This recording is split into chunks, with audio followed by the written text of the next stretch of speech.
You see, something is going to happen. Something wonderful. My God, it's full of stars. Welcome to the NY Patriot Show. This episode will be continuing off with the man, the myth, the legend himself, Robby Marx. This will be part 3 of a possible, no, I think it's more than likely a part 4-part series. There may be a break in between 2 and 3, just give people a break. But this is part 3 of the Temple of Solomon, and like I already said, we got my man Robby Marx on. I was even, somebody that we were just, someone that, we were just talking about how I've probably been podcasting with this guy probably like half my podcasting career, or if not longer. And it's actually pretty wild and pretty cool. I think me and Teresa even, Robbie was mentioning that he had someone who listened to an episode and said like how great all three of us, kind of work together. And I was like, I love it. And I was like, I think it's probably because we've been doing it. Like, honestly, we have been doing this probably for over a year now, all three of us podcasting. And I really like this group right here. I think it's always just great talks. And I really can't be happier. And I appreciate you guys coming on once again. So before we get to Robbie, Teresa, would you like to promote that amazing podcast you have yourself? Sure. All right. So we have another show together, the Spiritual Gangsters podcast, focusing lately on our Clown World Weekly stuff. So breaking down the news, connecting dots, just trying to navigate high strangeness every week. So it's a really good time. Honestly, I love it so much. I have a lot of fun doing it. I think it's like reignited my original passion for wanting to be like a pseudo journalist at one point in my life. So it's a lot of fun. And please check it out and join us in the chat if you ever catch it live on YouTube. So that would be great. Yes, every Tuesday at 10:30 as of right now, unless things change, which is quite possible. Maybe. We've been thinking about maybe doing it like more frequently, but shorter episodes. So if you have an opinion on that, let me know if you're listening. And thank you very much for jumping on, Teresa. I always appreciate you spending your time. And Robbie, the man with the book and all the notes. Let everybody know what your deal is. Just in case this is the first time they've ever heard you, at least let people know what your deal is and what's up. Yeah, I've just lived my life being an artist, and I pretty much do art all day, every day I can, as long as life's not interrupting me. And then at nights I spend researching, and basically I got into, I was raised non-religious, and when I was about 13, 14, I started getting into reading kind of, different spiritual type texts. And I kind of went down the Eastern philosophies, and I've transitioned back into the Western philosophies, and then I'm kind of moving back. But nonetheless, since I was about 14, I've been digging into these subjects, and I'm going to be 52 this year. So, nice. Yeah. A lifelong love. Nice. Yeah, it really is. It really is. Just the sheer joy of what is the whole thing. It's the pleasure of kings to seek out a thing. So going down these rabbit holes and finding all this information and trying to understand how history moves and works, and why we're in the state that we're in as far as the world, and what it is right now. And I'm really into the ancient stuff, but I'm also an information junkie, and I really keep up with the modern kind of news cycles. That's pretty much me, and my wife and kid and my chickens and life in general, Chickens. Make sure I put Chickens. that in the picture. Yeah. I thought that was awesome. Yeah. Uh-oh. So, and as far as if anybody wants to find my stuff, I have a link tree, which is RMarx, and all one word, and you can find all my stuff, Instagram, Facebook, Twitter, Discord, everything. So, yeah. It's funny. I think I even said it last time. I forgot you have a link tree. I'm posting all these links in the show notes. I got to just grab your link tree. Actually, and then I could add that to the website that I'm working on too. Yeah, Which and would help. also, if anybody is interested in this type of esoteric stuff, which if you're here, you probably are, I have the METTA Mindcast, all one word, and that has the various shows of it, as well as some deep dives that I do within the cosmic compression of what reality is. Yeah, you have your work that you've done on this show and other shows as well on there, right? Yeah. Awesome. Yeah, I highly suggest to check that out. And I'm almost 100% positive that that link is already in there as well, with all the other links I left for him. But I will have to grab that link tree so it makes it look a little bit neater down there. Awesome. Thank you very much for coming on again, Robbie. Like I said, it's always a blast. It's always a good chat. I guess, again, this is your topic, and I guess wherever you want to start off from, the wheel's yours.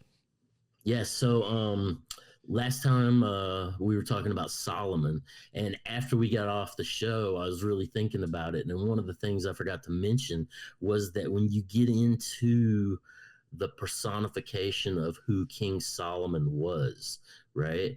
As far as him with the eagle on his back and him and all the demon play, as far as, the summoning of the demons, what you're really looking at is, if you go back to Zoroaster, that is the character of Zoroaster. Zoroaster had the eagle, and he's the one that brought about the ideas of the angels and the demons and the beginning and the ends. And so, and if you read any of the Jewish histories, they all reiterate that Solomon, or not Solomon, but Zoroaster was essentially, or Zoroastrianism was essentially the foundation of what brought about Judaic thought. So Solomon is that embodiment of Zoroaster moving into the future and being reflected in the histories. So, and then at the end of last show, we went into the Babylonian exile, and basically that was when, who was it? Nebuchadnezzar came in and basically broke down the temple and took all the Jews into, they went into Babylon and Samaria, and and basically were scattered, right? So now we're going to come up to King Cyrus. So this is about BC 538. Taking it back. And what's that? Taking it back. Yeah. And so it was King Cyrus that promised, if the Jews served their time of 70 years in captivity, that he would help them build the second temple, right? So King Cyrus was a Persian king who allowed all of the peoples to practice their own religion. He had expanded the Persian Empire from the shores of the Mediterranean to the foothills of the Himalayas in India. So this is a very large empire. And basically the setting of the Jews free from their captivity in Babylon, the Hebrews basically were ready to rebuild the second temple. Let's see. And in 597, Ezekiel, while they were in Babylonian captivity, was said to have had a vision of the temple restored to its former glory, basically as a symbol of a lost idea, right? Now, King Cyrus has been compared to the Greek Xenophon, as well as later on in early America, they compared Thomas Jefferson to him, right? Basically for modeling tolerance and freedom and allowing all citizens or subjects to participate in the open government with the freedom of religion. Mm-hmm. So King Cyrus, in a law that he handed down, he said, "Thus saith Cyrus the king, since God Almighty has appointed me to be king of the habitable earth, I believe that he is that God which the nation of the Israelites worship. For indeed, he told my name by the prophets, and I should build him a house at Jerusalem in the country of Judea." So already, and it's interesting because as we go through, we're going to see that a lot of this energy to rebuild the second temple is based around prophecy, that is either within that current time or that these different nations find in their ancient books, right? So let's see, from the book of Isaiah, as far as prophecies, he reads 140 years before Solomon's temple, the first temple was demolished. And Isaiah directly mentions King Cyrus by name as one who was a true believer. And King Cyrus supplied gold and silver in mass and beasts for sacrifice. And now the two remaining pieces of the tribes of Israel that had been scattered, right? We still have the tribe of Judah and the tribe of Benjamin. And so with the Levites and the high priests, they basically phase shifted out of their time in Babylon and they rushed back to Jerusalem, right? Let's see, and many of the Jews that were in Babylon when King Cyrus set them free. And so if you read the Jewish texts, it says 70 years. But if you read other histories, it says 130 years. So again, I think you have this essential function. And here we have the relationship between the 3 and the 7 again. But nonetheless, to introduce and keep these sevens rolling through the story, and you just see these sevens pile. And when you get into the 7 being the creation itself in formation, everything's formed in 7s as far as 7 continents, 7 colors, 7 days of the week, 7 this, 7 that. It just, you can go down the 7s. 7 seals. 7 seals in the apocalypse. But it's the idea that the reality that we're in now is created within the form of the goddess, right? And I think what there is a belief that essentially when you get into the Leviathans, the 2 Leviathans, right? The female Leviathan, which was the curved Leviathan, basically sank down and crystallized and became physical matter, became the reality that we live within, right? Whereas the male Leviathan is the pointed Leviathan, which is the tall standing stone, essentially, right? And there's this long pattern of the male seeking to inseminate the female, right? Through the natural course of function in regard to generation, right? And we'll get into that later. But let's see. So, where are we at here? I've even heard people say, I know Eric has said it a lot to me, that sometimes there is an idea, or I guess a theory, that with occult symbolism, there's always 7 meanings to each thing too. Each symbol. There's a lot. There's at least 7 layers to a meaning to something. Right, and that's Crowley with the 777 book and the correlations that he provides. And with the symbols, every symbol has seven meanings, and each one of those has 7 meanings. Each one of those. So when you get into it's very fractaline in nature, as far as, and just like the creation of reality itself, So now, but looking back into the histories, right? Jerusalem, where the temple was built, has always been called Mount Moriah, right? And when you get into the old histories, this is called the Awful Hill, is what it's called, right? And let's see, in ancient times, around 3000 BC, Shalaim, who is a Syrian god, who is ID'd with the setting sun and the evening star, was said to have manifested on the Awful Hill. And it was said from that moment of creation, of the foundation, this Mount Moriah, or this Awful Hill, was a sacred place on earth. So, as far as you go back to this, being the altar of Adam, being the altar of, Abraham with Isaac, going into this Syrian god. And let's see. And then also in the Bible, in Psalms 137, verse 1, which was written around 930 BC, right? As Bob Marley, 93. yeah, 93s. As Bob Marley reiterates, reminiscing back to the Temple of Solomon, right? By the rivers of Babylon, where I sat down, yea, we wept when we remembered Zion. So, that's a direct reference to Solomon's temple and its glory that Bob Marley is singing about from Psalms 137. Hmm. So let's see now.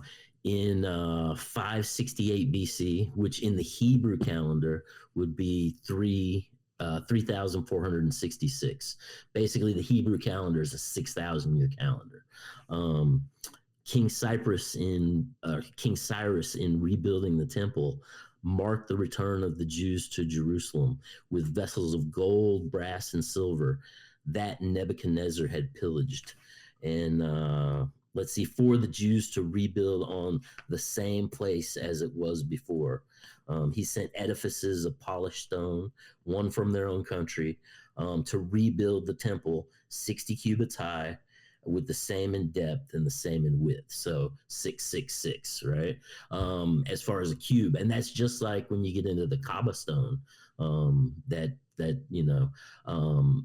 basically that's 15 feet by 15 feet by 15 feet, which is again 666. So and what is 666 as far as the number of man? That's the man, the number 6 in the 7, the 6 in the 7, which is the goddess form as reality itself, right? Let's see. I've often wondered about the number 15. Yeah, I have seen it pop up in certain things that I thought was just occult in nature. And I don't know, with all gematria, you have the reduction methods, different reduction methods. And it's interesting to see how the different cultures of the past have worked with the numbers to create, these sacred little number philosophies that they work in, let's see. And then King Cyrus said, "And to my God, give goodwill to all the Persian Empire." And then, so now we get back to the Kuthians, being the Samaritans, right? Who around 500 BC were the Hiramite Masonic line. And I was talking to Jin, the ninja, and shout out to Jin. And he was saying, because back before when we were talking about Hiram, and he was called Chai-Ram, right, in the Phoenician. Well, when you get into Rama Vishnu, right, the most high praise name of Rama Vishnu was Jai-Ram. So directly, and then he was also saying that the Noetic line was the Kala Chakras. And then basically the Hiramites were represented by a camel, and the Noetics were represented by the donkey, as we talked about last time with the kings riding the donkeys. And basically these being different functions of the dilation of time and space, these different animals and how you ride them, through time, essentially, right? So now these Kuthites, they were set to inhabit the land for the rebuilding of the second temple, right? And they were saying that they would not be ruled by King Cyrus, but would instead attempt to rule him. And he said that they also said that the Jews must be stopped in their efforts to build the second temple, because by the Kuthian Samaritans, they saw them as rebels and enemies of the kings, who always were raisers of sedition and wars wherever they went, as read from their past histories. And at this time also, there was a great slaughter of many of the Magi. So let's see, now on the 7th month, again, the 7th, after departing Babylon, Joshua and Zerubbabel, right? It's a great name. What's that? It's a great name. Yeah, Zerubbabel. Um, they rebuilt the altar once again on the same spot it was in ancient times, right? And at this time, all of the surrounding nations that had come to occupy this land while the Jews were in the Babylonian exile, right? They were very unhappy that this temple was being rebuilt again. And daily offerings as sacrifice returned to the altar, and the Hebrew Israelite festivals returned from the first day of the 7th month of the occupation of the temple. And the temple was rebuilt very fast. And with some saying, looking at the new temple as even better than the old one, where most of the histories that you read say Zerubbabel's temple was a mere imitation, a mere simulacra of what the original temple had been. It was a little bit smaller. It didn't have all the opulence and the gold and all the miscellaneous factors, right? And the Samaritans came to rejoice and to help the rebuilding with Joshua and Zerubbabel. And they were told that they could not be partners, even though they worshiped the same God, being Jupiter or God the Father, right? And I got a whole thing here about how they were transported out. Let's see. Amun-Ra is sometimes associated with Jupiter too. What is Amun-Ra? I was just gonna say, I have that in here actually. Yeah. Totally. That's so funny. So it was from this denial that the Samaritans wished to put a stop to the building of the temple. And then there was Cusinis, who was the governor of Syria, along with other governors, asked the Jews that came to the temple, right? And they were like, why does it appear as a citadel with high walls around? And why not merely just a simple temple like we know, there's temples everywhere else? And they asked them who gave them the grant to build such a huge edifice, right? As far as these, because it had quote unquote cloisters and walls and such strong ones about the city. And that's from the writings of Darius. And Joshua basically said, we have the authority by God the Almighty, and then he proceeded to lay down the history of this temple source, right? And at this time, King Darius the Great, a Persian ruler who was the third in the line of the King of Kings, found a book of prophecy and wished to help rebuild the temple, and said, any which try to stop them, strike them dead. And so the second temple of Solomon was said to be rebuilt in 7 years. Again, just the sevens, man. They like that. Yeah. Well, again, I mean, that's even showing you right there. It took, 7 has to do with something taking form again. Taking form, exactly. Just like I talked about the goddess coming down and taking form as the crystalline reality that we exist within. So now, once the temple was built, they began sacrificing daily. Daily, they were sacrificing 100 bulls, 200 rams, 400 lambs, and 12 kid goats, in accordance to the number of the 12 tribes. And they were reenacting the laws of Moses at this time. And the Hiramite Samaritans allied with the Persians, and they would not pay tribute to King Darius as declared. The walls of the temple continued to be reinforced, but only by the masons in the line of Noah. And the walls were said to be finished in Xerxes' reign on the 28th year of his reign on the 9th month. And this was followed with large sacrifices and 8 days of feasting. So here we have an 8. And this upset the Syrians. The son of Xerxes in Ethiopia, this is from the Solomonic dynasty again. Artaxerxes was Xerxes' son, right? and he threatened the Jews in the second building.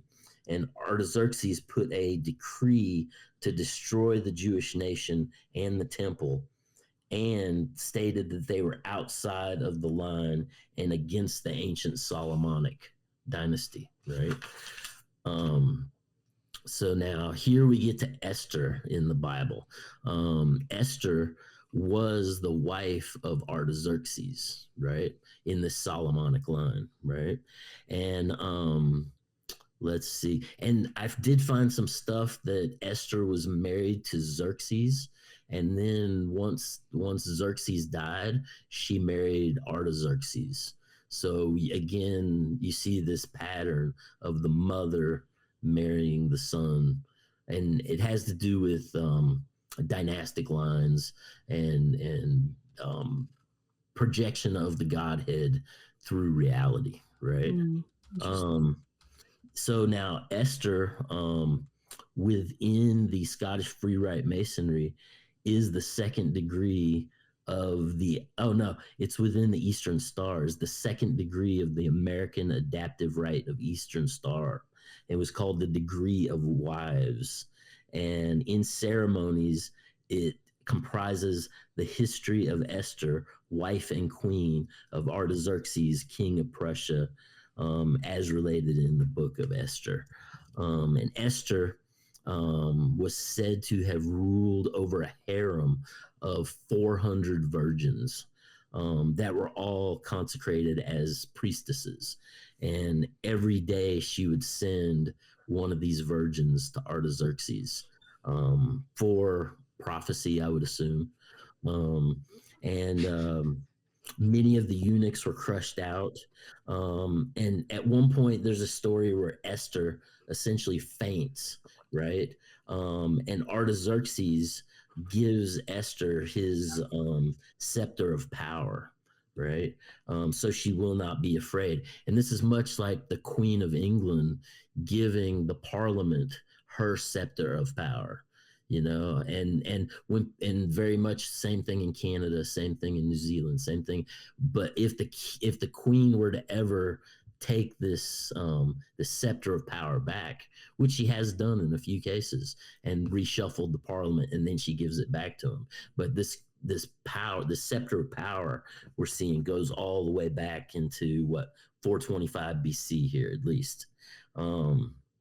So, and Esther, once she has this scepter of power, she reads again ancient prophecies, and she sent an edict out not to disturb or hurt the Jews in the building of the temple. And Esther says anyone against them will be destroyed by fire and salt.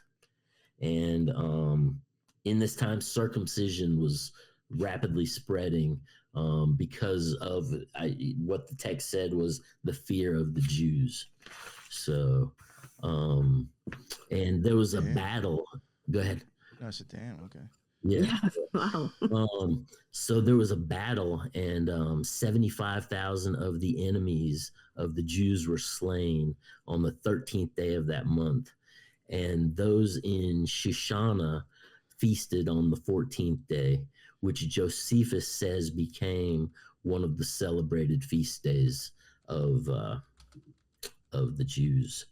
And then interestingly, and this is outside, this was in the temple records, right about 333 BC.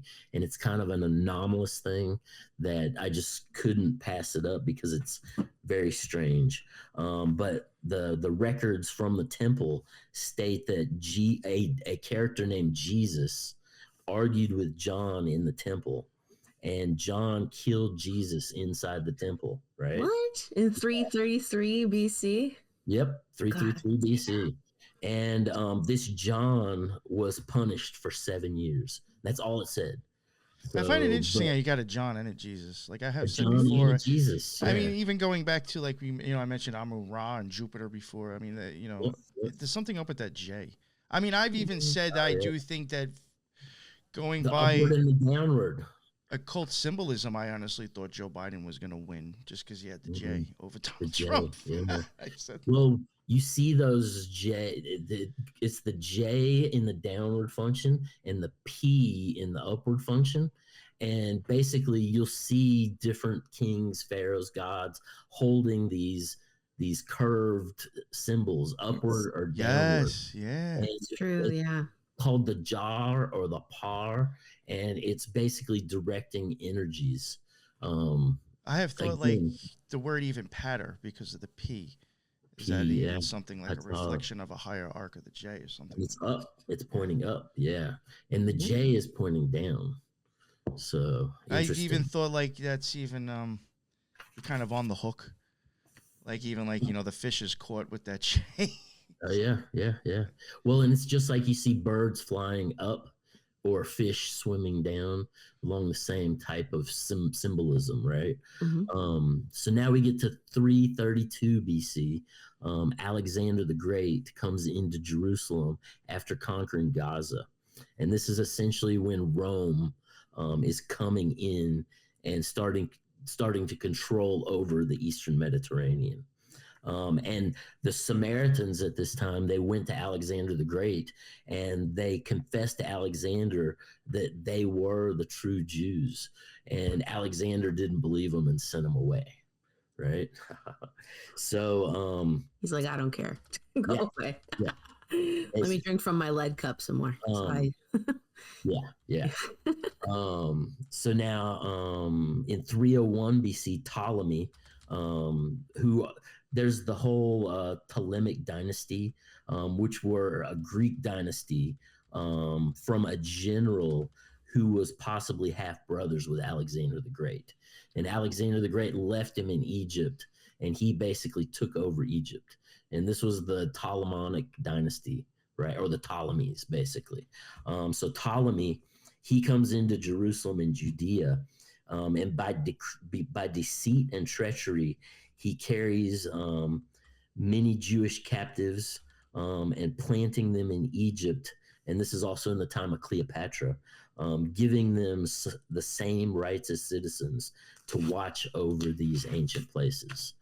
And then in 283 BC, Philodatus, the pharaoh of the Ptolemies at this time in Egypt from the Ptolemaic dynasty, begins to translate all the books that they can get a hold of, right? And this is a Greek family that was basically under Alexander the Great that came over, and now they are ruling Egypt as the pharaohs, right? But they began to translate all the books in the East that they could find into Greek, so that basically they could send them back to Greece for the philosophers. And they were said to have translated over 200,000 books, and they translated the Jewish Torah into Greek. And this was in the time of Eleazar, right? And now there's a story I came across, I think it was in Plutarch, where they talk about the kings of Asia welcome the Jews in with equal rights with the citizens, to worship in their own custom for their devotion to God. And it was 175 BC that King Antiochus in Media and Phrygia gave 2,000 families of Jews land with no taxes for 10 years to watch over these regions for their dedication to God, and demanding that the nations of the Asians care for the Jews, right? So, yeah, it's interesting how we see them spreading while simultaneously working to rebuild the temple. And just like today, we have all these different groups that are in resistance to the Temple Mount, basically. So let's see, now in 280 BC in ancient Greece, maybe this was the one I found in Plutarch. So in Sparta, in the city-state of Laconia, which I live right next to Laconia here in New Hampshire, which was the home of the Spartans. Arius of the Lacedaemonians sent a decree that books were found, and that the Lacedaemonians were, and the Jews were of the same stock and from the kindred of Abraham. And in the decree it said, as our kindred, send forth any concerns as you so please, and will look on our concerns as to be common to yours. And this was sent on a perfectly square piece of papyrus with a wax seal that had a dragon with an eagle with a dragon in its claws, right? Ooh. So when you get into the ancient dragon and the eagle mythology, which I point out various times through a lot of the stuff I'm covering, it's just interesting that these Spartans, which are, the story of the 300 and the Spartans, are saying it says the Jews and found that the Lacedaemonians and the Jews are of one stock and from the kindred of Abraham. So these Spartans, they were all behind the rebuilding of the temple. Interesting. So something you don't see in many places. I've never heard that. And at the same time, the Samaritans and the those Hieramites, were building temples to Jupiter Zagros, essentially Amun-Ra, in Greece and Libya and Nubia. And this was at the point when Zeus in Greece was becoming the Roman Jupiter. Essentially that point at which it started to shift over, right? In 201, King Antiochus, a Hellenistic king over the Seleucid Empire in the regions of Syria, rode against Jerusalem after seizing Memphis in Egypt and being driven out by the Romans. He came to Judea and he took Jerusalem without a fight, and they just opened the gates for him and let him come in.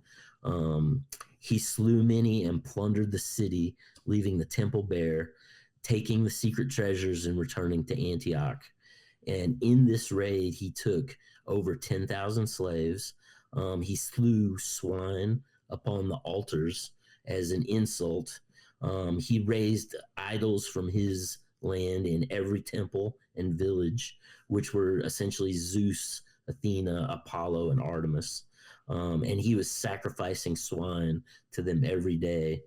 And anyone that had Jewish sacred books was put to death. And he crucified all the circumcised sons. And then he would hang the women and then basically hang the crucified sons around their necks. What? As punishment, right? Who was this again, Robbie? This was Antiochus, who was a Hellenistic king over the Seleucid Empire coming from Syria. That's to an extreme. Right? Huh? He was, I guess, trying to make a point. Yeah, so he was pretty vicious. And at this point in 200 BC, the Samaritans no longer confessed to be Jews, and they began to assimilate into and becoming mingled with the Medes and the Persians. And the Roman state itself began to circumcise all males, but they were still fighting on the Sabbath days, as far as the Saturdays, right? The day of Saturn. A perfect day for death. Yeah, exactly. I can't waste a good day. The gods are with us on this day. Exactly. Like, somebody's dying. Harness the energy. Yeah, the reaping of the harvest. Exactly. Get the Sith ready. So now in 174 BC, Antiochus the Fourth basically was a Hellenistic king of the Seleucid dynasty. He literally destroyed Jerusalem and the temple.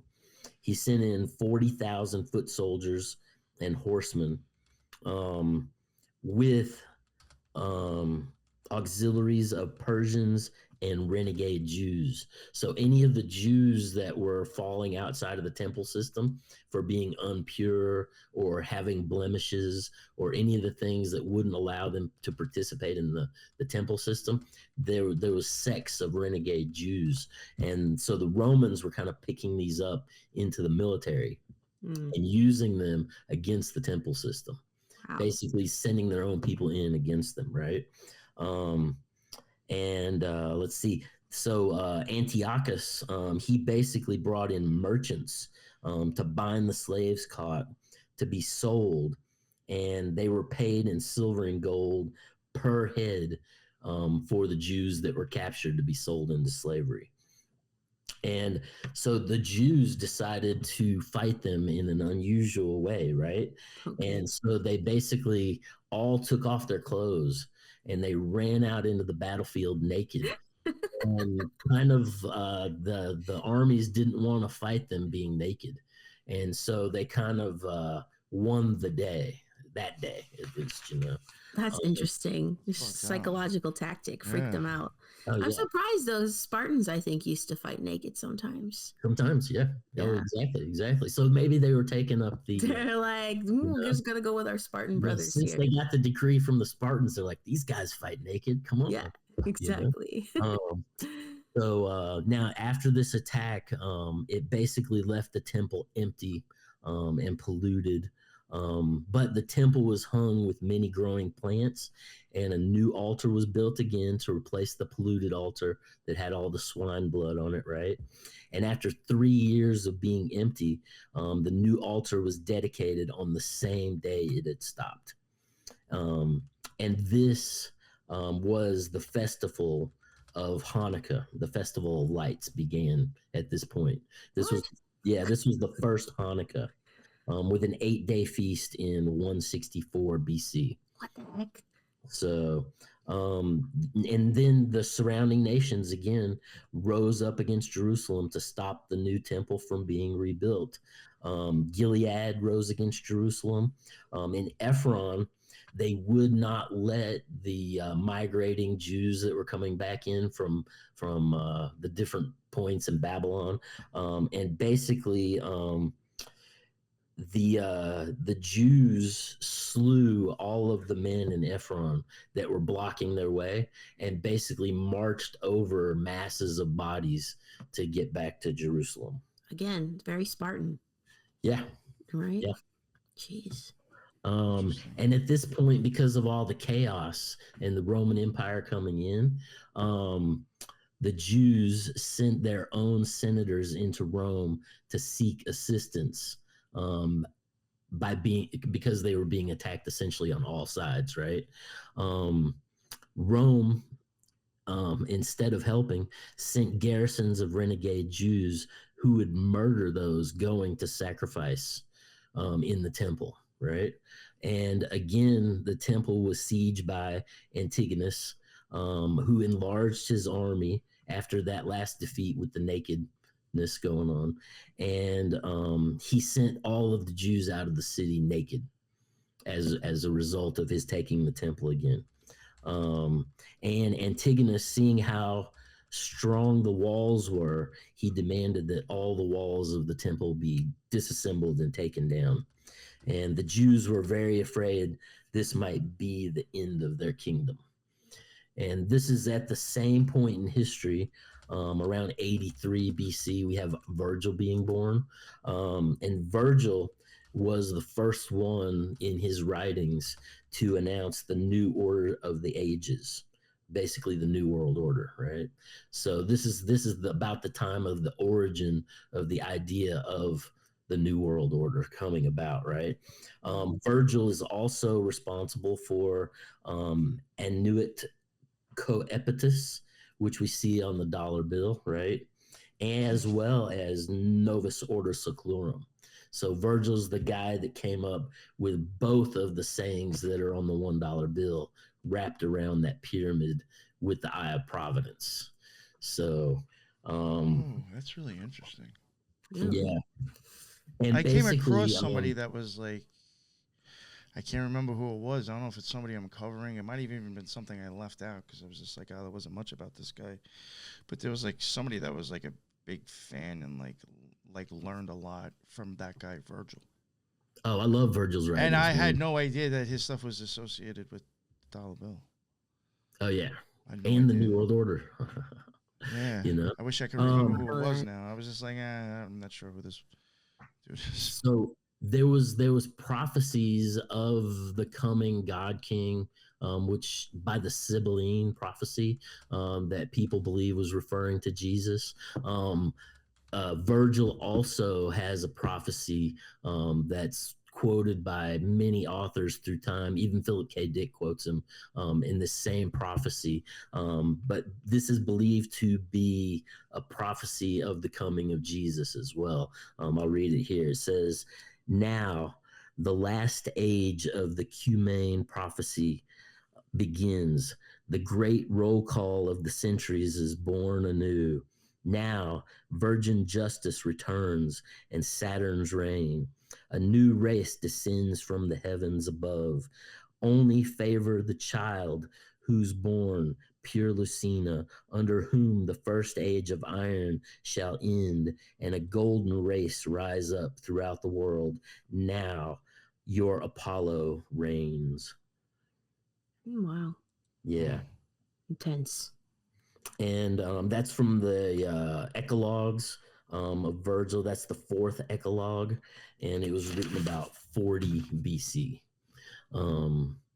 So 40 years before the birth of Christ. A lot of people believe that's a prophecy of Jesus.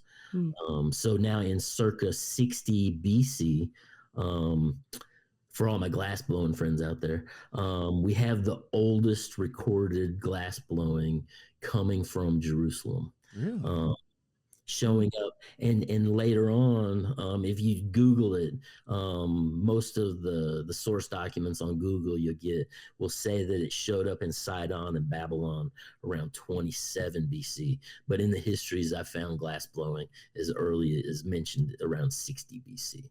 Wow. So, yep. And now in 73 BC, we have Herod the First is born, King Herod, basically, right? Mm-hmm. And he's under the Hasmoneans, which is one of the lines that's part of the line of David.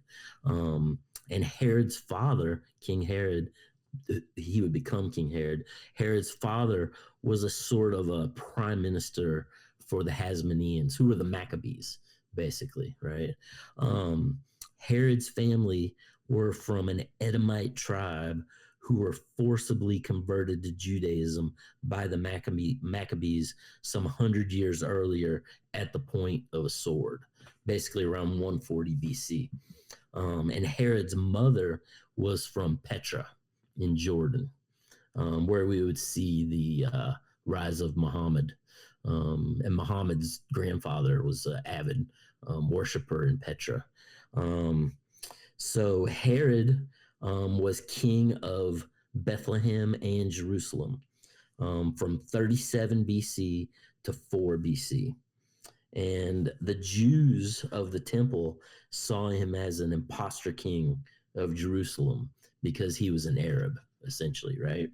And Herod, he had already gotten married, and he had a wife named Herodias, and a daughter named Salomone, but he sought to marry a Jewish princess, basically that was in the line of David, because he wanted to become king of the Jews.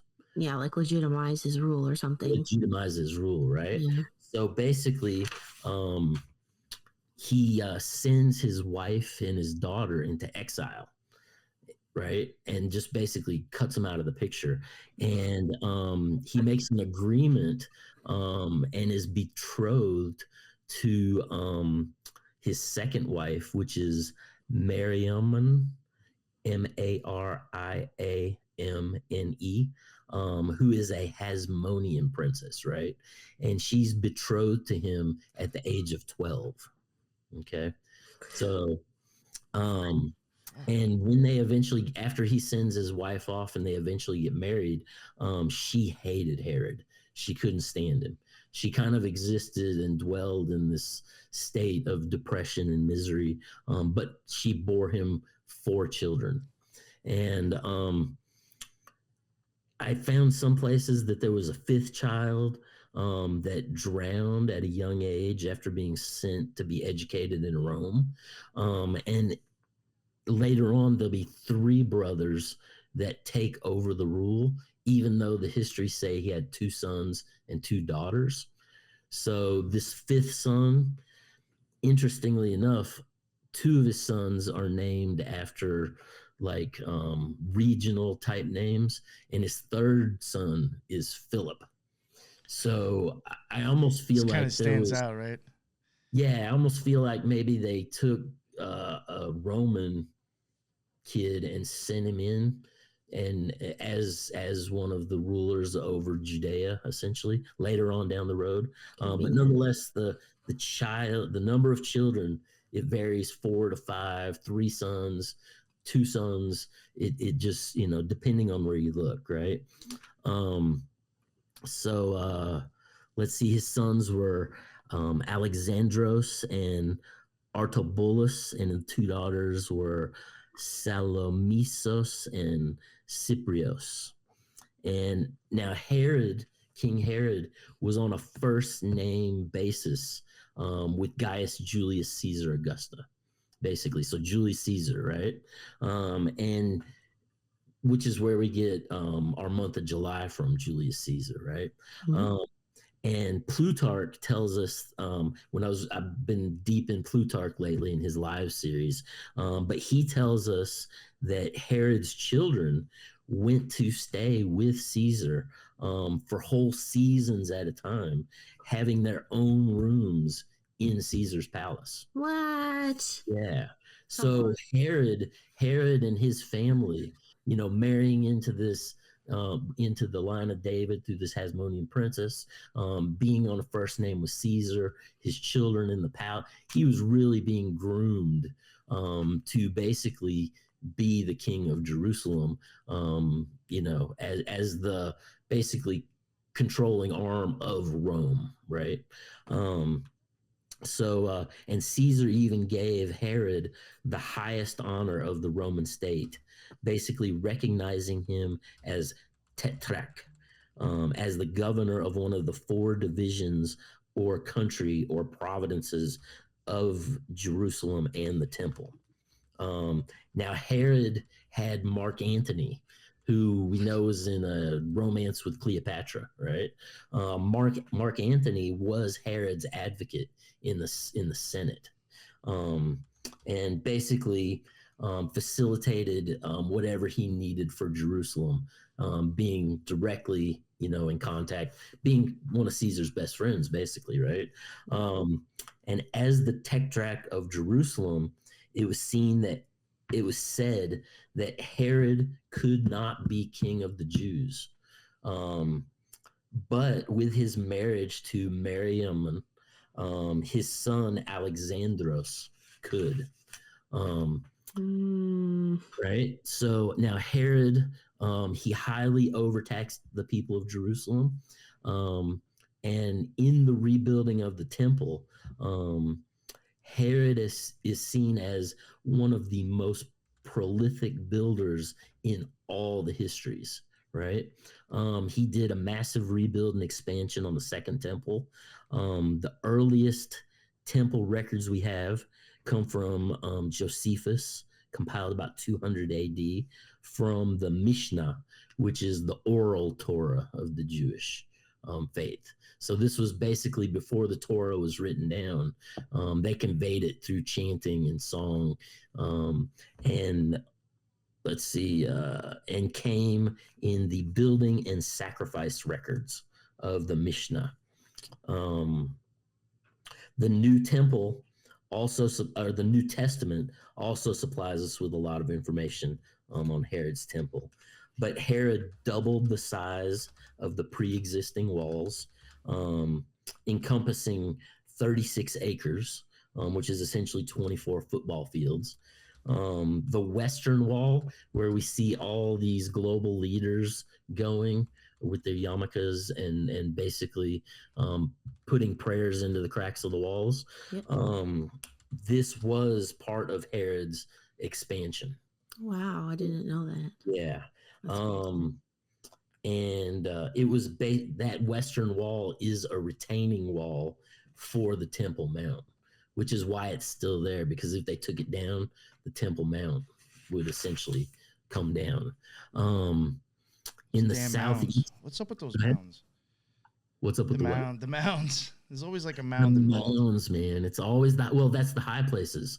You would always worship on the high places and circumambulate to the top. And a lot of times the temples were built at the top, you know. That spiral. Something like that's another reason why I sometimes think the spiral will be used in different. Oh yeah, and depending on which way the spiral goes, to the left or the I right. think so too. Yeah. Oh yeah, for sure, for sure. Now, in the southeast of these walls that Herod had reinforced and built, there's a drop off, which Herod reinforced with a vaulted ceiling, and this was an underground place underneath the temple that is called Solomon's Stables, right? Where eventually the Knights Templar would keep all their horses and all their battle gear when the Knights Templar are on the Temple Mount, right? And we'll get into that down the road. So, and later in modern times, this becomes the marijuana. It sounds like marijuana. It's the got my attention real quick. Yeah, it's the Marwani mosque, Marawani Mosque, right? And so now we're at about 63 BC, and this is the point that basically Palestine comes under the rule of the Roman Empire, right? Mm-hmm. And Herod, at this time, after reinforcing all the walls, he tears down all of Zerubbabel's works and basically restored the temple to its original plans, carting off all of these old remains, which he saw as polluted, and basically cast them to the wind. And with Herod, the rebuilding of the temple was said to happen in 1 year and 6 months. So again, we have a 7. It's funny, but I found other sources where it took. So that was basically the temple. There's other sources, I think, where the disciples of Jesus, I believe, say it took 46 years. But that may be the entire Temple Mount with the walls and everything. And then it said he rebuilding and expanding the entire Temple Mount in a total of 8 years. And when the temple is done, at this point, when the temple is done and Rome is fully ruling over Jerusalem, right? This is at the point that Herod basically declares himself as king of the Jews. And he's like, I'm not going to wait for my son. He's like, I'm the man, I'm it. Yep. I'm it. And again, the Jewish population distrusted him. And through the course of this rebuilding, he also put the Roman double-headed eagle over the entrance of the temple.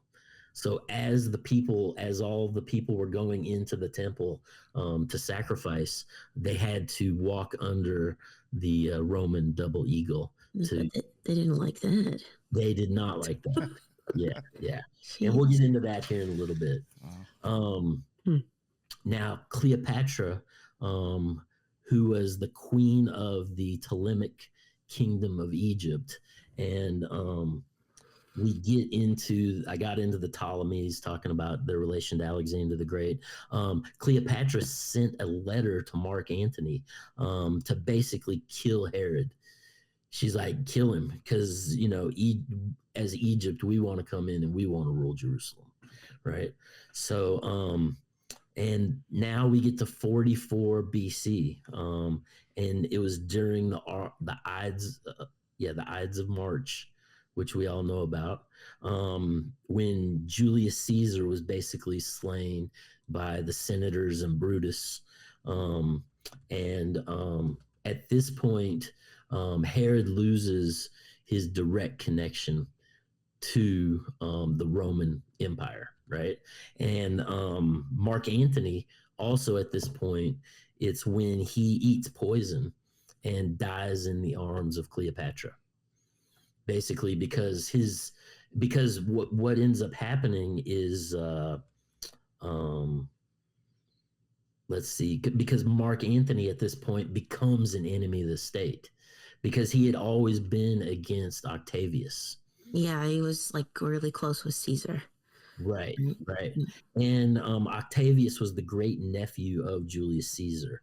But in the Senate, it was always Mark Antony and Octavius who were butting up against one another. And Octavius was not a fan of King Herod, right? He was always fighting against the things going on in Jerusalem. So essentially Herod losing his advocate in the Senate, Herod goes to Octavius in Rome, right?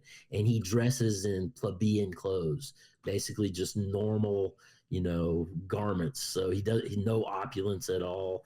And he goes in and he, takes the knee to Octavius and basically says, all of the dedication that I gave to Caesar, I now give to you as the head of the state of the Rome, And Octavius is like, but Herod had brought, 700 talons of silver. 7. For Octavius, right? Another 7. I would even consider Octavius even showing an 8 again, possibly.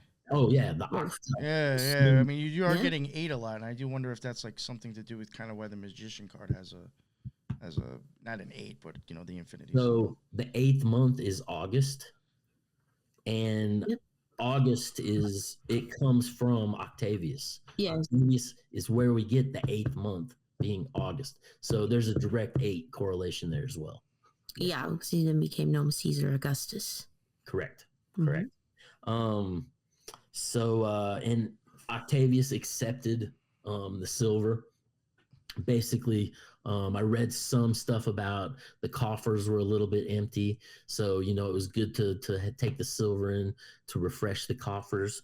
And Octavius accepts his offer and gives Herod more lands to rule over on top of that, right? And Herod continues to build, creating a great horseshoe port in the sea there, basically for the merchants. And this horseshoe port, the way it was set up, the boats could come inside, and if there was a big storm, it would protect them against the waves. It would also protect them against the various pirates that were in the area. And all of this rebuilding that Herod was doing, he was using the Roman concrete of the time, which when we look at the Roman concrete, they had figured out a way to create a self-healing concrete. So when there was a crack in the concrete, when it would get wet, the minerals would bleed out and seal up the concrete, keeping it contiguous. So smart. Yeah, so the Roman concrete, the stuff built with Roman concrete 2,000 plus years ago is still standing today. And look at the cheap concrete we have now.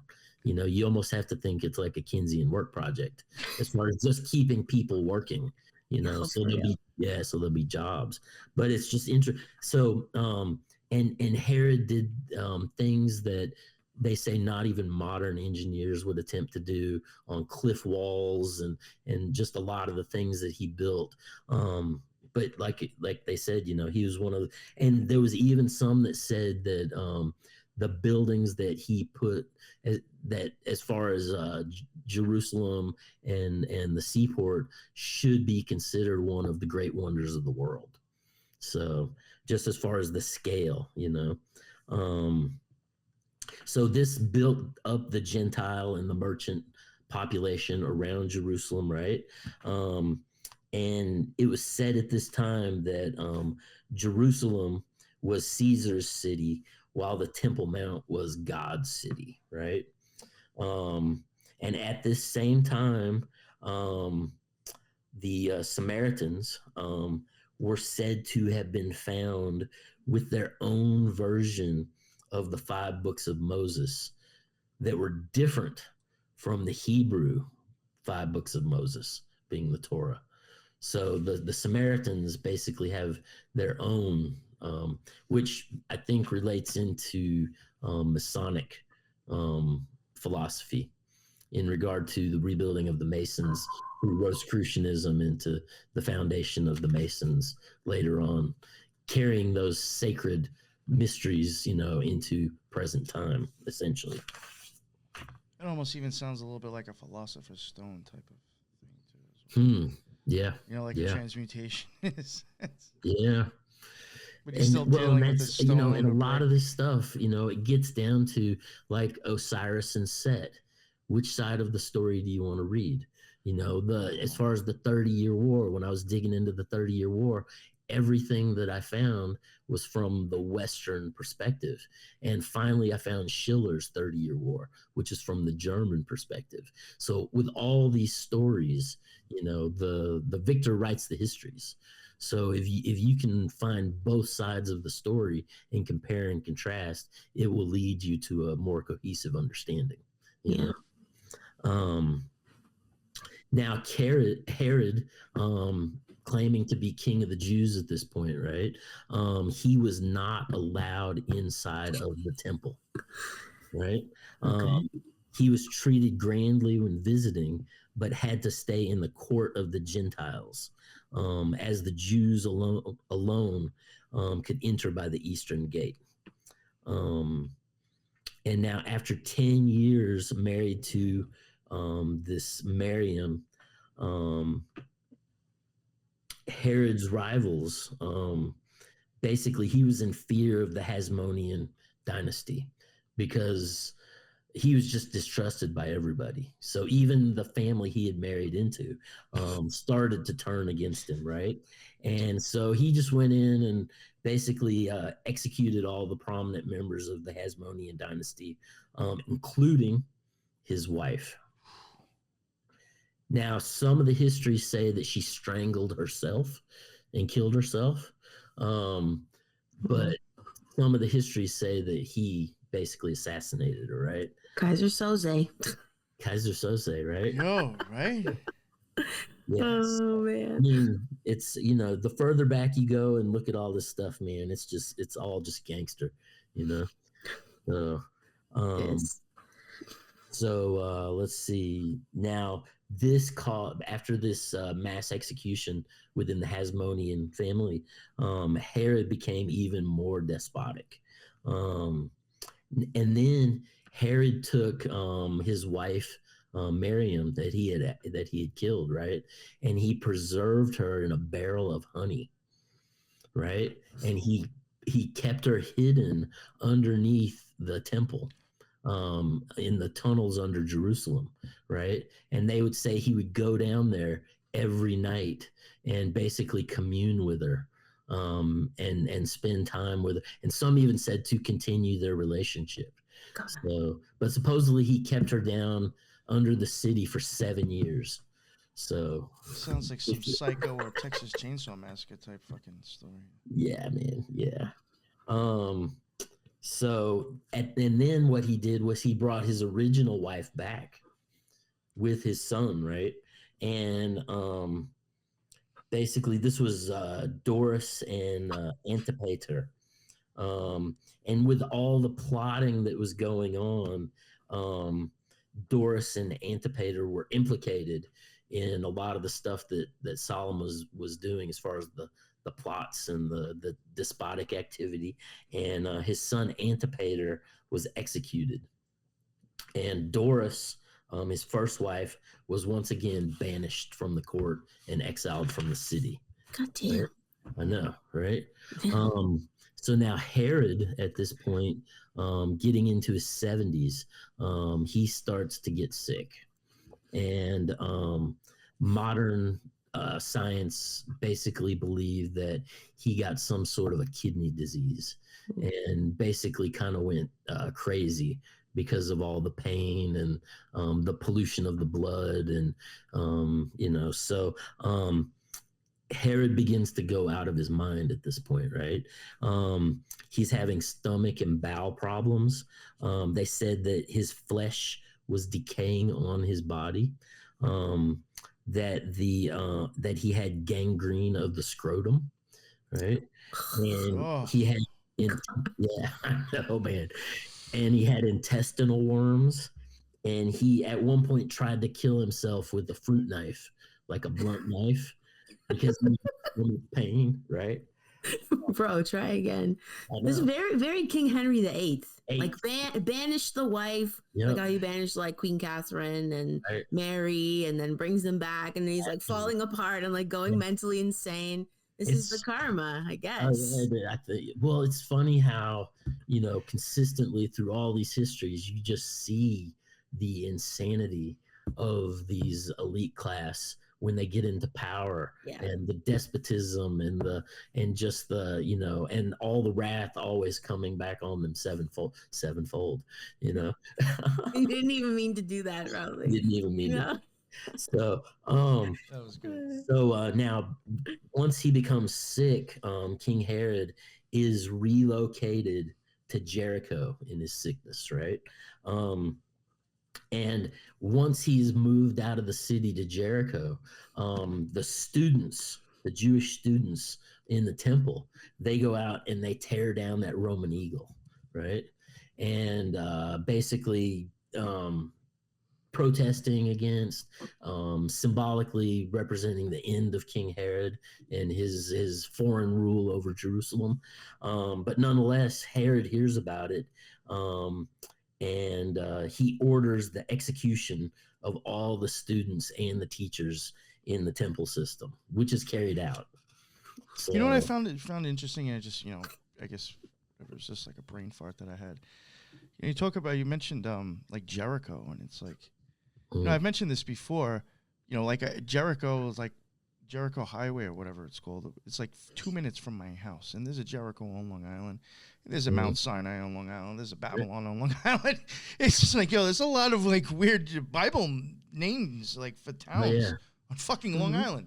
Well, and I drive across the country frequently, man, and Palestine and Zion and like the biblical name, Enoch and Hiram, and just like all the, like, as you drive across the country, you're submersed in, and you got to think that the founders of the nation were highly steeped in ancient wisdom, because there was no TV and no black scrying devices to divert our attention, So, Good point. So true. So Herod, when he's on his deathbed, right, he orders that all the Jewish nobles be brought to Jericho and all be killed when he dies, right? But this order was ignored. It was Herod's sister that basically shut that down and didn't let that happen. And then Herod even called for his own sons to be executed as well on his death, which again did not, like I said, he was going crazy. Jeez, he worked so hard to get the sons. Like, what are you doing, bro? Build up this temple and the city and all these, works and so not only that, he was also demanding mass executions of the public and the citizens as well, which was not followed. Again, what's the gematria on Herod's name, I wonder? How do you even spell his name? I was trying to actually look him up, but I was like, I don't know. Harod, I believe. H-A-R or H-E-R? Maybe both. It's probably both. Yeah. Hebrew, you get 143. Interesting. 143. And then English is 276, and simple is 46. Does match frog in Hebrew I just noticed. Chaos. Just wondering if it was like related Yeah. to like an Antichrist number or something, Right. Like, is this the guy, the precursor to Nero or something? Well, like, geez. now his name in English does match Elon, so never know. Wah, wah. And So, it matches Frog also, so it matches Frog all the way around. That's Yeah. interesting. Well, in Frog, we know, the frogs that were perched around chaos in the Egyptian philosophies when the first ray of light, the Lucas emerged, bringing forth the first thought form. I'm telling you, in that movie Mother, if you watch it, Mm. when the frog comes out of the downstairs basement, it makes that little all noise. hell breaks That's loose. when all hell's. That's when Yeah. it really starts getting chaotic. Yeah. Well, we have lots of frog memes these days, and a Oh yeah. reincarnation of King Cyrus apparently and Donald Trump. So Yeah. times are repeating, guys. And did you Ain't nothing see new under the sun. Just a new way of repeating itself. Exactly. Right. Did you see also? There's photos that I saw on X that Donald Trump has a replica of the Ark of the Covenant. Yes, At I Mar-a-Lago. just saw that yesterday. I think.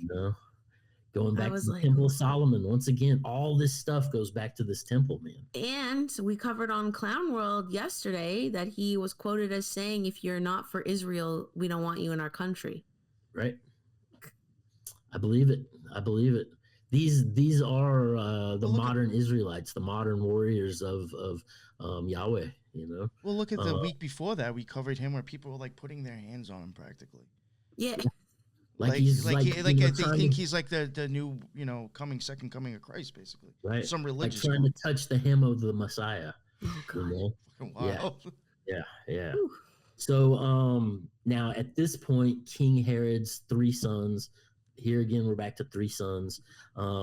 Herod, Archelaus, became the trek over Samaria and Judea. And here we have this strange Philip showing up, who became the tetrarch over the Golan Heights. And then Herod Antipas as the tetrarch over Galilee and the east bank of Jordan, right? Mm. And it is seen as this Herod Antipas, basically, who was behind both the deaths of John the Baptist and Jesus. So we're getting here to Jesus now, right? Let's see. In the Gospel of John 2:18 through 20, it says, "The Jews then responded to him, 'What sign can you show us to prove your authority to do all this?' And Jesus answered them, 'Destroy this temple, and I will raise it again in 3 days.' And they replied, 'It has taken,' here's the 46 years, 'to build this temple, and you are going to raise it in 3 days.' But the temple he had spoke of was his body after he was raised from the dead," speaking of the body or the temple as his body being the true temple, right? So Jesus basically is coming to replace the temple system. He didn't like the temple either. That was weird how I did say Herod did match 46. 46, right? Yeah. Right. Oh, there you go. 46 years, yeah. Hmm. And what gematria was that? That was for simple. Simple, okay. So now, and it was on the main thoroughfare of the temple, right? Where all of the money changers were doing their business, right? And on that day, Jesus immediately was said to come into the temple, and he confronted the money changers. This overlay, it was basically an overlaid taxation on the sacrifice, right? And so let's see. This dates back, as far as these sacrifices, it dates back to what is essentially called strange donation, which kind of goes into the tithing and the sacrificed animal. When you would sacrifice the animal, certain parts would go to the priest class and certain parts would be burned beyond all recognition, that being called the Holocaust, right? Because that part that you burned beyond all recognition, all of it went to the Godhead. So let's see. Now, this ancient form of strange donation gave the temple large stores of meat and grain to feed all the attendants and the priests of the temple. Now we find parallels of these money changers in the Bible in Mark 11:15-18, Luke 19:45-46, John 2:13-25, which some say is a similar event, but kind of matches, and then Matthew 21:12-13. And it reads, and I'm only going through the stuff with Jesus that directly relates to the Temple Mount, right? So Jesus went into the temple of God and cast out all of them that sold and bought in the temple, and overthrew the tables of the money changers and the seats of them that sold doves, right? So the dove, within this ancient tradition, going back to Samaria and Mother Rhea and the beginning of the ideas of justice, this dove is the representation of the Holy Spirit. So to shut down people making money off of personification of, the divine Holy Spirit, essentially symbolically is what I think that represents. And he said unto them, it is written, my house shall be called the house of prayer, but ye have made it a den of thieves. And then shortly after that, he went and confronted the temple priests for their betrayal to the system as being basically sellouts, for the state of Rome, right? And now when leaving the temple, the disciples, they're pointing out some of the beautiful buildings that Herod had built, right? And in Matthew 24:2, King James, and Jesus said unto them, see ye not all these things? Verily I say unto you, there shall not be left here one stone upon another that shall not be thrown down, right? So basically Jesus is talking about completely, ending the temple system, and that it's a sellout to the state, and which when you get into, the modern Jerusalem and Trump moving, the embassy to Jerusalem and all the sellout to the Crown and Mossad. And, I think that the current state is also completely subsumed within the system of the state as well, So, and then while in the Mount of Olives sermon, Jesus, where he was standing, he was gazing down upon the temple itself, right, as he spoke. And he talked about tribulations of a time to come, essentially relating to the abomination of desolation, that being the pagan offerings, which replaced the twice daily offerings of the Jews. And some call this essentially the mini apocalypse, as far as the Mount of Olives, the Sermon on the Mount of Olives, referring to the apocalypse of John, with the coming of the New Jerusalem, essentially, right? And this coming of the New Jerusalem is the great work of the Masons. It is essentially the idea of the squaring of the circle, right? Because the square is the earthly realm and the circle is the heavenly realm, right? So if you're going to square the circle, you're going to bring heaven to earth, right? As the Christian prayers say, on earth as it is in heaven, right? And there's an intrinsic idea within Judaism of bringing earth to heaven, or bringing heaven to earth. And they talk about the third temple basically coming from the heavens and descending to the earthly realm, right? So, and that's where you get into there's a lot of philosophy that you can't build the third temple, because the third temple exists in an etheric realm above the construct of reality, right? He's gonna show up like a UFO. Show up like a UFO, yeah, or Shambhala, floating city in the sky, Yeah. something along those lines, you know. It's almost like kind of like the way the new Predator kind of like looked in the last one where they were it was like them and Native Americans, and like they kind of looked as the ship as like some like Thunderbird in the sky or something. But like, yeah, it's kind of interesting.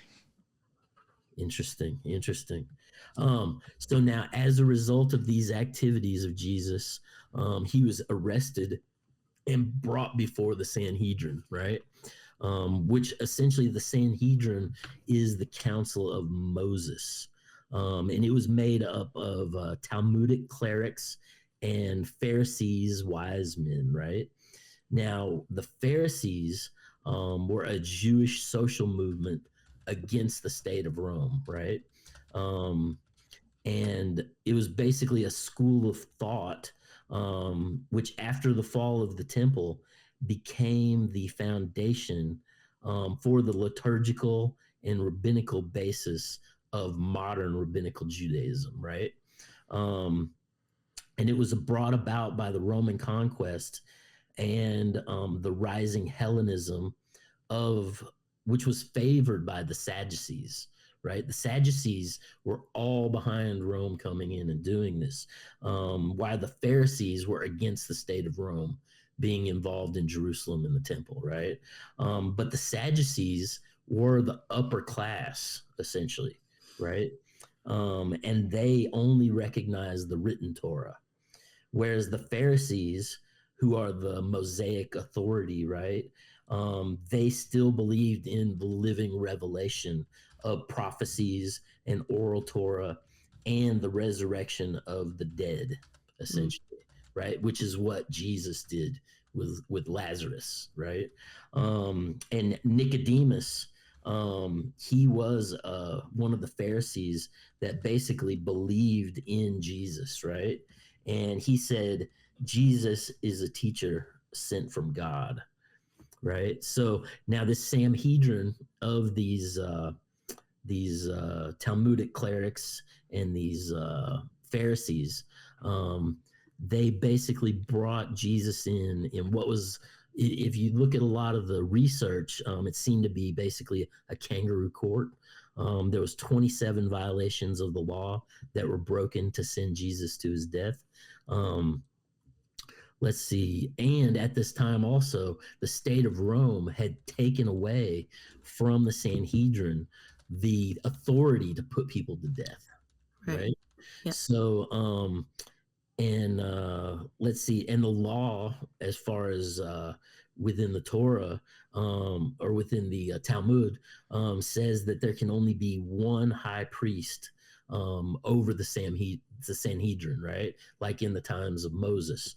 But at this time, there were 12 high priests, which relate to the zodiac. And basically, that's exactly what I was thinking, zodiac. So. Yeah, it's general graft.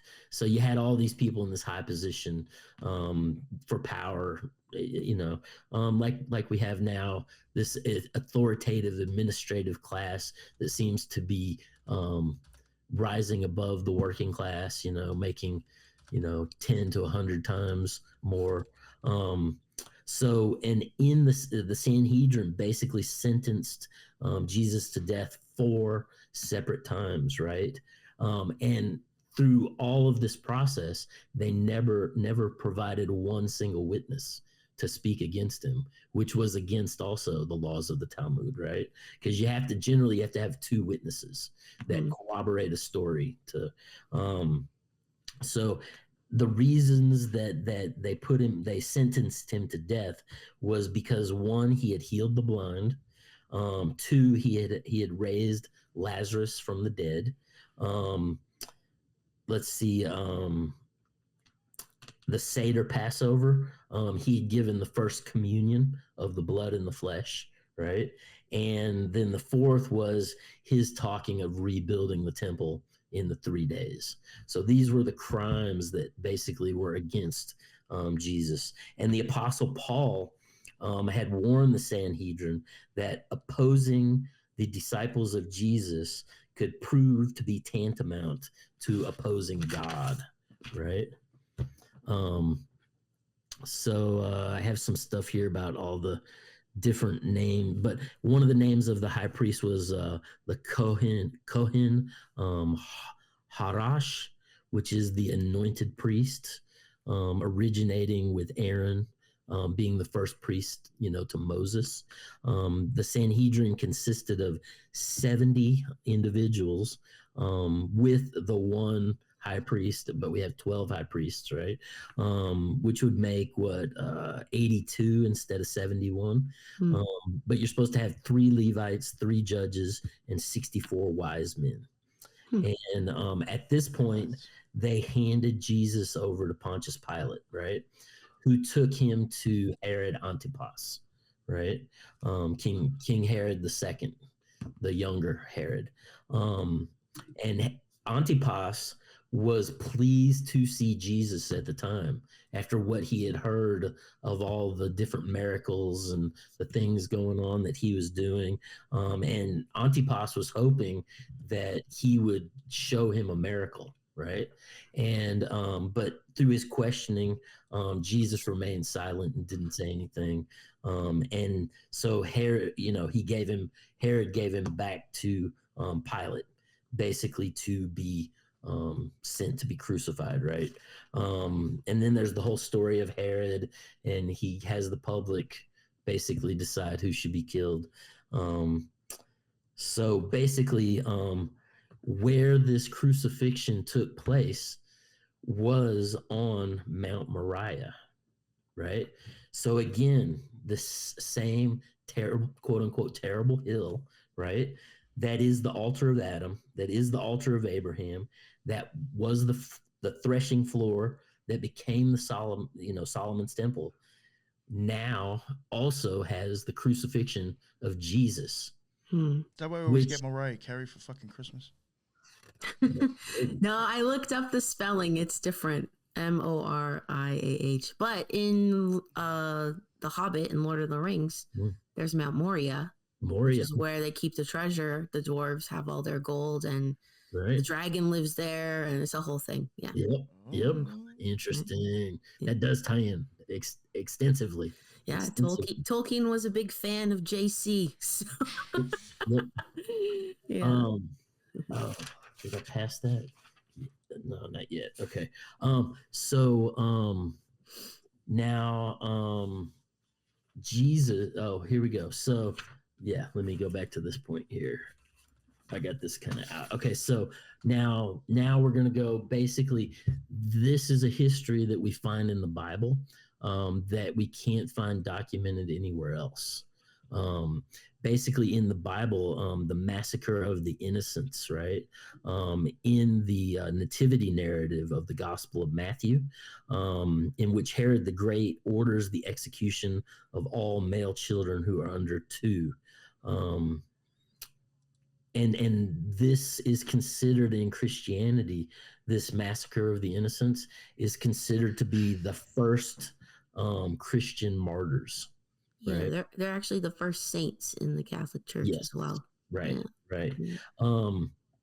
Now, all the other histories that I've been through, you can't find this story, but where you do find it is in Nimrod trying to get rid of Abraham, at that time. So this, I've found this story of the massacre of the innocents in like 3 or 4 different places, essentially, under different kings and different times. But let's see. So, and Josephus as well, he never mentions it in the Antiquity of the Jews, right? Which is this whole story kind of expanded thereupon. So essentially 3 wise men come to King Herod, and this, I believe, would be Antipas, because Herod ruled until 4 BC, then Antipas took over. But nonetheless, it was in the year 0, right?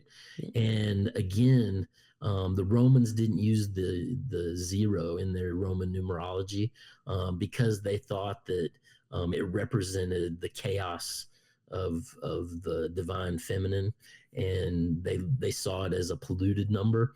But when the Arabics brought the math in, the algebra, the zero came into play, right? But nonetheless, Jesus was born in the year zero, which is kind of the balancing scale of time from the past into the present, right? But that zero, again, we have the seed in the cave, as far as Jesus being that sprout coming out of the hole in the ground that is precipitating this new philosophy, right? So these three wise men basically come to bring gifts to Herod, and they're bringing the gifts to the king of the Jews, but they're saying, you're not the king of the Jews. That we're bringing it to this newborn baby who's the king of the Jews, right? He don't like that. Right. So that basically spurred the massacre of the innocents. And there's also this thing with a repeating cycle based around the sevens, where you have 70 times 70 gives you 490. This is a prophetic cycle, which in some philosophies, they believe that every 790th year, some sort of a Messiah would be born into the physical plane. Right. So let's see. Now, at this point, this brings us to, I'm just going to talk about the mystery of Golgatha, right? And then I'm gonna wrap it up after that. As far as the crucifixion and what it represents symbolically, through the expanded thought of Christian Science and the Theosophists, and the Gnostics and the Hermeticists and the alchemists, right? So the mystery of Golgotha, when you go in and you look at art history, and anytime you look at most pictures of Jesus being crucified, there'll be a skull that is at the bottom of the cross, right? And a lot of people talk about Golgotha, which is the Greek, being the place of the skull where he was crucified, right? Which was on Mount Moriah.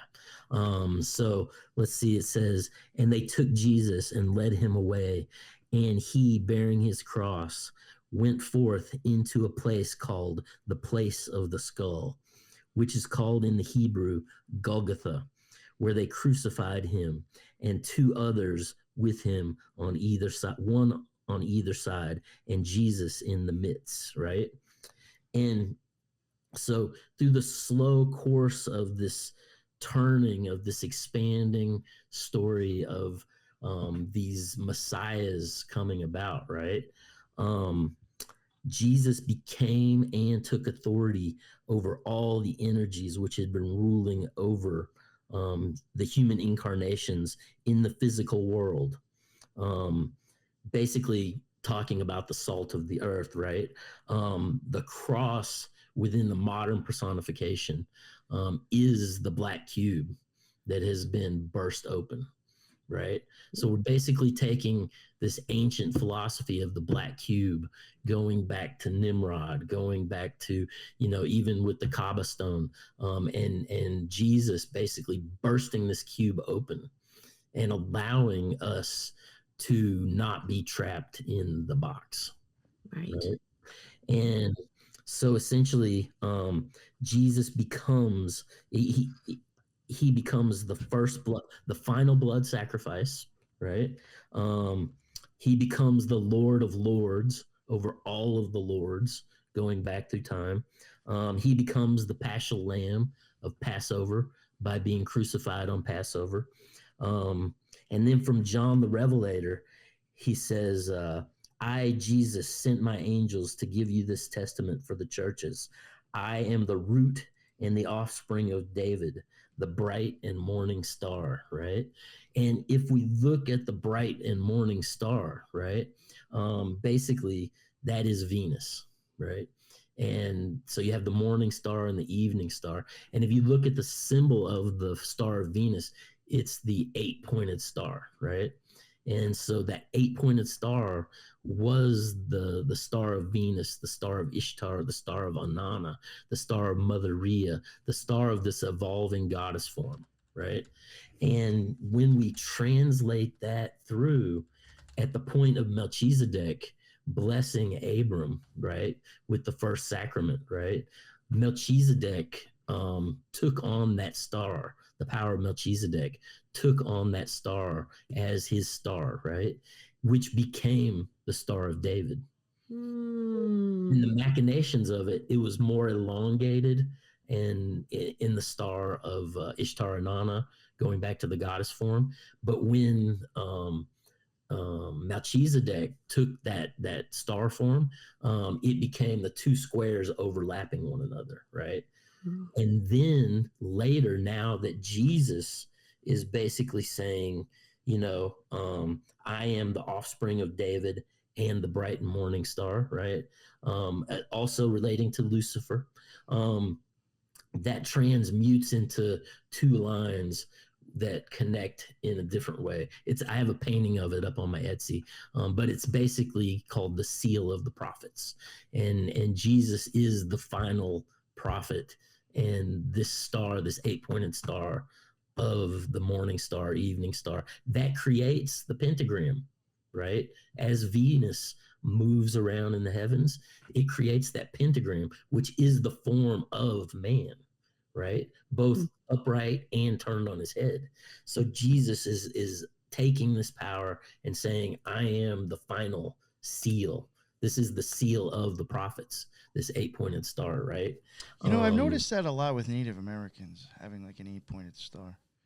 In a sense, it's almost like 2 points on here. It's almost like a cross, but each end has 2 points. Right.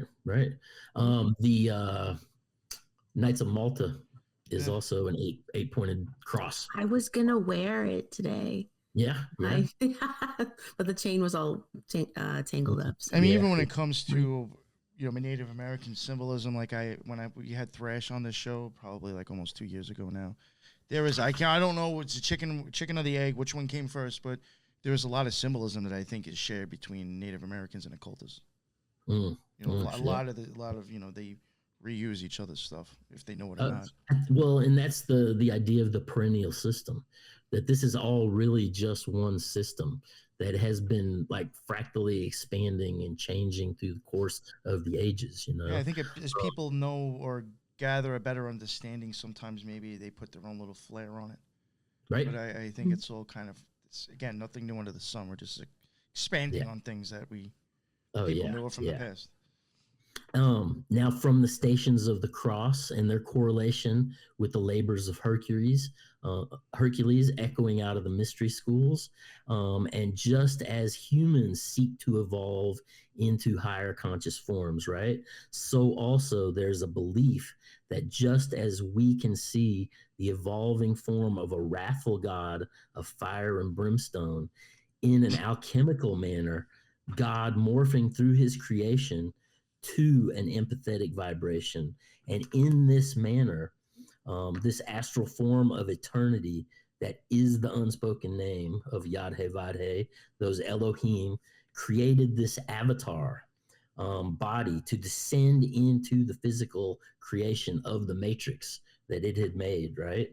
And symbolically, this crucifixion, like Thoth, Hermes, Mercury, or Hermes thrice great, right, is the mind, right? It is the all of the books that were ever written on science. It is all of the artistic pieces ever created, all coming from, and then he is crucified between a liar and a thief, which are the senses and memory, right? And just as his creation, he allows himself, or it allows itself, to enter into physical reality and to die and be resurrected, right? This allowing an even further expansion into a new pulsation of creation, right? Creating even higher forms of created reality. Very much like when you see Mithra and he's coming up out of the rock and he has the light and the dagger to defend his liberty. He has just come from another dimensional aspect into this realm, right? So let's see, in Ephesians 4:9, it states that Yahweh Jesus descended into the lower parts of the earth, right? And in 1 Peter 4:6, it reads that good tidings were proclaimed to the dead, right? And upon ascending after 3 days in the underworld where the dead were, which is essentially the place where also the black cube is housed, right? In the old Greek mythology, he essentially, it's believed that he essentially pierced a hole to open ascension as a path for any that wished to proceed on this path, right? So as God resurrected in the universal form of man, the Kaaba of man, right?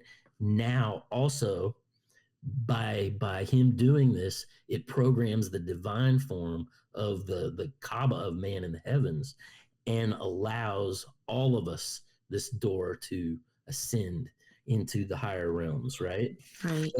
But as far as this mystery of the skull, right? The mystery of Golgatha, right? Let's see, this is the same location as like we talked about, as the altar of Adam, Abraham's altar, the threshing floor, and Solomon's temple, right? This all goes back to where Adam was. So this crucifixion is coming out of the root place where Adam had been ejected from the heavens, onto the physical realm. And Adam also being the first man to have to die. So by Jesus coming down and going through this death process and being resurrected, it's almost like he's created like a cosmic circuit in essence, right? Yeah. And let's see. So Yahweh Jesus becomes an avatar of man and in essence becomes a bodhisattva by his death in helping opening the path for all to transubstantiate into the many mansions of the heavens, symbolically opening the way to all for eternity, right? And then when you get into the aspects of universal reproduction, right? The Holy Spirit being the divine feminine aspect that is the curved Leviathan, who allowed herself to crystallize into this universe as reality, is an ovum, right? And the Father, Yahweh, Yad-He-Vad-He, in the function of cycles, the Holy Father Patriarch, that is the pointed Leviathan, who seeks to come into and enter her energies, right? Basically wishes to inseminate the mother and thereby sending himself as his only begotten son, germinates the seed that is the mother hidden in the cave and creates another universe through universal alchemy. So by this function, some believe this allowed for another universe to become created to precipitate life in the void of the chaos, right? It's weird, that word ovum does match Babylon in symbol in English. And it does match Orion, Moses, Virgo, Pisces, a whole bunch of interesting shit. Right? So now Yad-He-Vad-He Jesus as the germinating cosmic man, growing from the line of man, being the primal mother and father, Jesus crucified at the place of the skull on Golgotha with the mother through the alchemical wedding, marries her own son, who is her father, just as Osiris and Isis, Ninisanana, and all of the other god forms that we see through time, that the son, the father dies and the mother marries the son in cyclical function throughout all of eternity. So, and that's pretty much where I wound up. Very interesting. Oh, yeah. It's a wild story. Yeah. It is. This is the best. So. Wow. Thank you, Robbie. Yeah, thank you very much, man. Thank you. So, further down the road, we have the Crusades and the Templars, and then we'll run it into modern Zionism and the rebuilding of the Third Temple. So, sounds good. Oh yeah. Yeah. I'm so happy we got through all that in 2 hours. You did, Yeah, actually amazing. less than 2 hours. Yeah, an hour and 49 minutes. Very good. 49 minutes. Yeah. That's awesome. That's awesome. So that was a lot of information. It was. And that was like an audio book. Yeah. Yes. Me and Teresa just chimed in every once in a while. We're like, This is Robbie's audio book. Yeah. So, but I'm trying to give a cohesive understanding of, the modern personification of what we're dealing with in modern times. Yeah. So yeah. Well, I it's do so find relevant. it interesting, like there was even other people talking in the chat. I wonder if we do see a lot of like these stories kind of retold again, just in. Yeah, I think so, because it reinforces the monomyth. Mm-hmm. As a force personifier. Yeah. So yeah. Oh, force personifier. That is actually really good. It's a good way of saying it. Yeah. Wow. Oh man. Thank you again, Robbie. I really appreciate all the time you've been spending. I mean, this is going to be a pretty, long series, and I appreciate you willing to do that. Teresa, before we wrap it up, would you like to remind everybody again about the Spiritual Gangster? Oh, sure. Well, thank you so much, Robbie. It's like every time he comes on, he blows my mind. I think I'm just going to say he's my favorite person. Sorry, everyone else. But I mean, Robbie's dripping in it. He's just dripping in knowledge. So I've been rolling in this stuff for 35 plus years. It's like I can see when you're like you have your notes and you're like reading, but you're also it's just like so ingrained in you that you're just like, oh yeah, you just need these little reminders because who can keep track of all that, honestly? Yeah, just to keep it going. But it's like it's just in you, anyways. But yeah, if people want to check out the Spiritual Gangsters, please come over and do so. If you want to connect with me, I'm most active on Instagram. I'm trying to do more on Twitter, X. Whatever. I have noticed. I was like, oh, she actually made a post recently. Right, I actually. I was said like, holy shit! I was like, shit. Whoa. I was like, you must have been bored. Right? No, I'm trying to check it more often. So, nice. Yeah. But anyways, I'd love for people to come on over and join the Clown World Weekly chat, and hopefully we'll get like some more episodes going more frequently on that. I think I'd like to push in that direction. So even people on Twitter can even still catch that. They can. Yes, because it streams live on Twitter. But thank you very much for jumping on with us as well, Teresa. And her notes, her links and everything is in the show notes. And Robbie, real quick, just let everybody know where they can find all your amazing work and your art. Yep. My art, my podcast, everything. If you just go to Linktree, RMarx, all one word, and that'll pull up all my links for you. Nice. Awesome. Thank you again, and thank you everybody who was in the chat. Really had an awesome chat. I mean, we always do, but which is why I like to try to at least go live once a week. But like, we really had some great stuff in there. We had a lot of people show up, all the same usual suspects, adding to what we're trying to cover. I appreciate you all showing up again. It's always a good time going live. And that is the end of another NY Patriot episode. Part 4, I would assume, will come right after this for the people who catch this once it drops. And that is the end of another NY Patriot show. And until the next one, everybody be well. Later.